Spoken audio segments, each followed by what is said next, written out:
Hello students, पिछली class में हमने एंथोसिरोस की जो गैमेटोफाइट है उसकी हमने स्ट्रक्चर पढ़ी थी, जिसमें हमने उसकी एक्सटर्नल मॉर्फोलॉजी और टीएस ऑफ थैलस के बारे में पढ़ा था।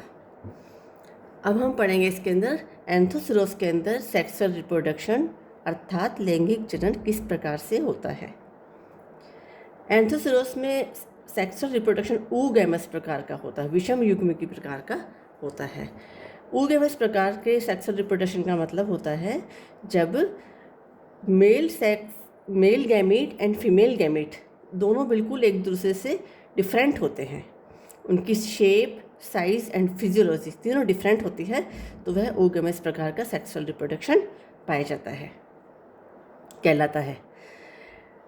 एंथोसिरोस में मेल सेक्स ऑर्गन जो होता है उसे हम एंथ्रीडिया या पुंधानी कहते हैं, और जो फीमेल सेक्स ऑर्गन होता है उसे आर्किगोनिया या हम स्त्रीधानी कहते हैं। हिंदी में इसको स्त्रीधानी और इसको हम पुंधानी कहते हैं। इसकी कुछ स्पीशीज़ एंथोसिरोस की मोनोशियस होती है। मोनोशियस स्पीशीज़ का मतलब होता है जब एक ही थैलस पर पुंधानी एंड स्त्रीधानी अर्थात male sex organ and female sex organ दोनों पाए जाते हैं, तो इस प्रकार की स्पीशीज़ मोनोशियस स्पीशीज़ कहलाती है। एग्जाम्पल है एंथोसिरोस क्रिस्पुलस एंड एंथोसिरोस फ्यूजिफॉर्मिस। ये जो स्पीशीज़ है एंथोसिरोस की, ये मोनोशियस होती है। इनमें एक ही थैलस पर एंथ्रीडियम और आर्किगोनिया पाए जाते हैं। कुछ स्पीशीज़ एंथोसिरोस की जैसे Anthoceros erectus, Anthoceros personii, Anthoceros laevis and Anthoceros hallii, ये इसकी डायोशियस स्पीशीज़ होती है। और डायोशियस का मतलब होता है जब मेल सेक्स ऑर्गन और फीमेल सेक्स ऑर्गन यानी पुंधानी एंड स्त्रीधानी अलग अलग थैलस पे पाए जाते हैं, तो हम उसे डायोशियस स्पीशीज़ कहते हैं। तो पुंधानी जिस थैलस पे पाई जाएगी उस थैलस को हम मेल थैलस कहते हैं, और स्त्रीधानी जिस थैलस से पाई जाती है उस थैलस को हम फीमेल थैलस कहते हैं। जब स्पीशीज़ मोनोशियस होती है तो मोनोशियस स्पीशीज़ के अंदर जैसे कि हमने बताया कि एक ही थैलस पर पुंधानी एंड स्त्रीधानी दोनों का विकास इसके अंदर होता है। तो मोनोशियस स्पीशीज़ जो होती है प्रोटेंडरस होती है। प्रोटेंडरस का मतलब होता है कि उस थैलस पर पुंधानी का परिवर्धन जो होता है वो स्त्रीधानी से पहले होता है। अब है कि जो सेक्स ऑर्गन्स वो कहाँ पाए जाते हैं। सेक्स ऑर्गन्स जो होते हैं वो थैलस की डोर्सल सरफेस पर पाए जाते हैं। अपर सरफेस के ऊपर ये उत्पन्न होते हैं और एम्बेडेड रहते हैं, अंतःस्थापित रहते हैं। और जो थैलस का ग्रोविंग पॉइंट होता है उसके जस्ट पीछे ये बनते हैं। अब ये माना जाता है कि एंथोसिरोस के अंदर जो सेक्स ऑर्गन का फॉर्मेशन होता है वो स्पेसिफिक फोटो पीरियड यानी दीप्ति कालिता पर डिपेंड करता है। तो साइंटिस्ट रिग्वे ने 1967 में बताया कि एंथोसिरोस एक शॉर्ट डे प्लांट है, मतलब इसको छोटे कम लाइट वाले जो डेज होते हैं उनकी आवश्यकता इसको पड़ती है। तो इन्होंने बताया कि initiation of antheridia occurs in short day condition. जब शॉर्ट डे कंडीशन होती है उसमें इनके एंथ्रीडिया मीन आर्किगोनिया का निर्माण प्रारंभ होता है। तो विंटर्स और स्प्रिंग सीजन के अंदर इनके अंदर सेक्स ऑर्गन्स बनते हैं, क्योंकि विंटर एंड स्प्रिंग सीजन के अंदर ही दिन छोटे होते हैं, यानी फोटो पीरियड इसके अंदर छोटा होता है। अब है ये थैलस की स्ट्रक्चर है जिसपे एंथ्रीडिया एंड आर्किगोनिया पाए जाते हैं। ये इसकी मोनोशियस स्पीशीज़ है थैलस की, एंथोसिरोस की मोनोशियस स्पीशीज़ एंथोसिरोस क्रिस्पुलस है, जिसके अंदर हमने बताया कि मोनोशियस के अंदर एक ही थैलस पर एंथ्रीडिया एंड आर्किगोनिया दोनों पाए जाते हैं। तो यहाँ पे हम देख रहे हैं ये इसकी एंथ्रीडिया है एंड ये इसकी आर्किगोनिया है, दोनों सेम थैलस पे पाए जाते हैं। तो ये तो होगी इसकी मोनोशियस स्पीशीज़।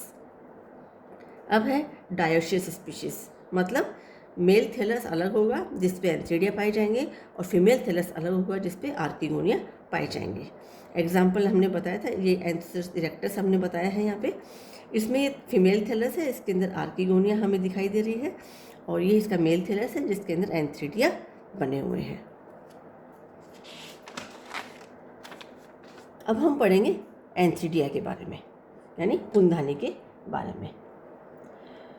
इनकी जो पोजीशन होती है एंथ्रीडिया, हमने बताया कि थैलस की डोर्सल सरफेस पे बनते हैं ये, और इनकी ओरिजिन जो होता है एंडोजीनियस होता है, मतलब एम्बेडेड कंडीशन के अंदर ये थैलस के अंदर पाए जाते हैं। इसमें जो मैच्योर एंथ्रीडियम होती है वो ब्राइट ऑरेंज कलर के होते हैं। जो परिपक्व एंथ्रीडिया होते हैं वो ब्राइट ऑरेंज कलर के दिखाई देते हैं। एंथ्रीडिया जो होते हैं वो डोर्सल सरफेस पर सिंगल भी पाए जा सकते हैं, ग्रुप्स के अंदर भी पाए जाते हैं, और ये एक विशेष प्रकार की कैविटी के अंदर बंद जो क्लोज्ड कैविटी होती है, जिसे हम एंथ्रीडियल चैम्बर यानी पुंधानी कोष्ठ कहते हैं, उसके अंदर एंथ्रीडिया पाए जाते हैं। जब एंथ्रीडियल चैम्बर के अंदर एंथ्रीडिया ग्रुप्स में होते हैं, बहुत सारे एक साथ होते हैं, तो इस प्रकार के एंथ्रीडियल चैम्बर को हम एंड्रोसिया कहते हैं। एंड्रोसिया थैलस की अपर सरफेस पर एक्रोपिटल सक्सेशन के अंदर बनते हैं। एंथोसिरोस की अलग अलग स्पीशीज के अंदर एंथ्रीडियल चैम्बर के अंदर नंबर ऑफ एंथ्रीडिया डिफरेंट होते हैं। जैसे एंथोसिरोस हिमालयंसिस, इसके अंदर एंथ्रीडियल चैम्बर के अंदर पुंधाने के नंबर जो होते हैं 2 होते हैं। एंथोसिरोस किस्पुलस, पुंधाने के चैम्बर जो होता है एंथ्रीडियल चैम्बर होता है, उसके अंदर 7 एंथ्रीडिया पाए जाते हैं।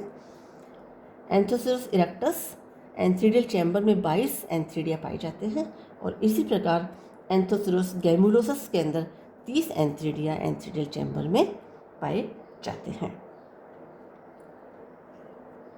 ये एंथ्रीडियल चैम्बर है, इसके अंदर ये एंथ्रीडिया पाए जाते हैं। ये रूफ है इसकी एंथ्रीडियल चैम्बर की, ये डबल लेयर्ड होती है, 2 लेयर्ड होती है। ये एंथ्रीडियल चैम्बर है, ये गैमेटोफाइट का टिश्यू है, जिसके अंदर एम्बेडेड कंडीशन के जरिए एंथ्रीडियल चैम्बर है, ये एंथ्रीडिया है। ये एंथ्रीडिया का हमें स्टॉक दिखाई दे रहा है, ये इसकी बॉडी दिखाई दे रही है। तो अब हम देखेंगे कि स्ट्रक्चर ऑफ एंथ्रीडियम किस प्रकार की है। जो मैच्योर एंथ्रीडियम होती है वो क्लब शेप्ड होती है, ये क्लब शेप्ड स्ट्रक्चर है, जिसमें एक स्टॉक होता है और एक इसकी बॉडी होती है। स्टॉक जो होता है मल्टीसेलुलर स्ट्रक्चर होती है, और जैकेट इसके ऊपर जैकेट पाई जाती है। ये इसकी जैकेट है। ये जैकेट 1 लेयर थिक होती है, 1 सेल थिक होती है। इसकी जो जैकेट होती है उसकी जो सेल्स हैं उसके अंदर प्लास्टिड्स पाए जाते हैं, और इन प्लास्टिड्स की उपस्थिति की वजह से जो एंथ्रीडिया होते हैं ब्राइट ऑरेंज या रेड कलर के हमें दिखाई देते हैं। ये एंथ्रीडियम की बॉडी है, इसके ऊपर ये जैकेट है, इसके अंदर एंडोसाइट मदर सेल है, जो आगे जाकर के एंड्रोजोइड्स यानी पुमड़ू बनाती है। ये डायग्राम है vertical section of thallus through androecium.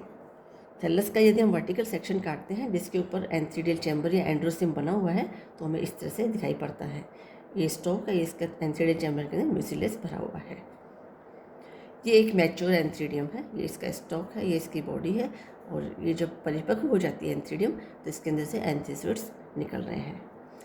एक एंथ्रीडियम की स्ट्रक्चर, ये इसकी बॉडी है, और ये इसके 2 फ्लेजिला है, जिसकी सहायता से ये मूवमेंट करते हैं।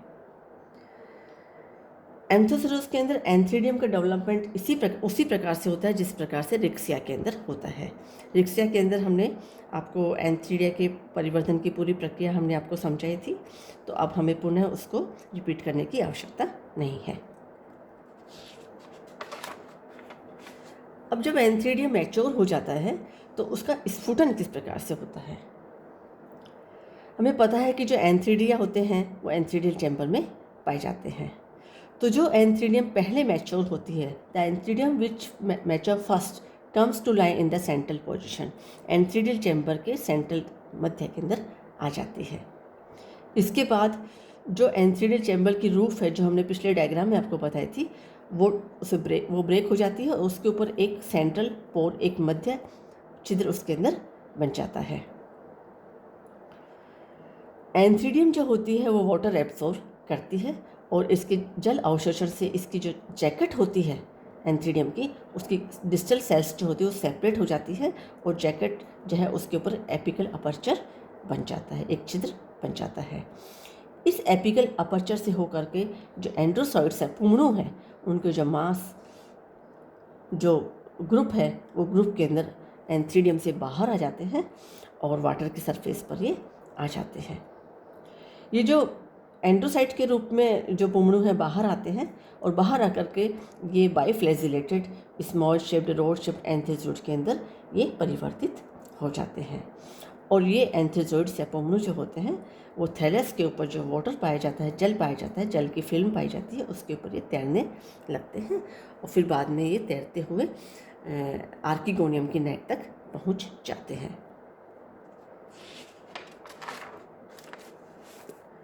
अब है आर्किगोनियम यानी स्त्रीधानी।